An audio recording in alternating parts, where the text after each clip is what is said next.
Rolling rolling action. আজকে আমরা একটা প্রজেক্ট ভিজিটে আসছি। ভিজিটের মাত্র কাজ ছিল, আরে না না ও সরি আমি আচ্ছা তো নেন নেন এটা কিন্তু একটা ওয়েডিং ফটোগ্রাফি মানে গ্রুপ আর কি। হ্যাঁ, হ্যাঁ। উত্তরের আশেপাশে এখন কারোর সিনের বডি ফ্রি আছে? এখন উনি যে সিনে বলছে কেন জানেন?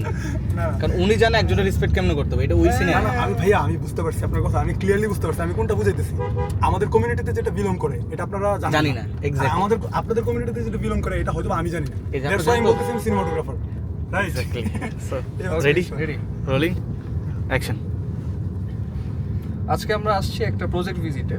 প্রজেক্টের কাজ ছিল মাত্র 5 থেকে 10 মিনিট অ্যারাউন্ডিং, কারণ আমাদের সাথে দেখেন আমার ড্রোন পাইলট রয়েছে। ও জাস্ট ড্রোন ফ্লাই করে প্রজেক্টের আমরা ওভারভিউটা নিয়েছি, কিন্তু প্রজেক্টে আসার জন্য আমার 1 থেকে 1.5 ঘন্টা গাড়িতে ড্রাইভ করতে হয়েছে। দেখতে পাচ্ছেন আমরা এখনো যাচ্ছি, প্রজেক্ট থেকে বের হয়ে যাচ্ছি আর কি। তো মেন বিষয়টা হলো যে আসলে আমরা একটা প্রজেক্টের জন্য কতটা সময় দিচ্ছি অ্যানালাইজ করার জন্য আগে। তো এই বিষয়টা কিন্তু খুবই ইম্পর্টেন্ট। সো আসলে আমরা যে প্রজেক্টটি হাতে নিই না কেন, আগে আমরা দেখি শুনি বুঝি, তারপরে কিন্তু আমরা প্রজেক্টটা প্ল্যান করি, অর্গানাইজ করি, তারপরে খুব সুন্দর ভালো একটা আউটপুট আপনাদের হাতে পৌঁছায়।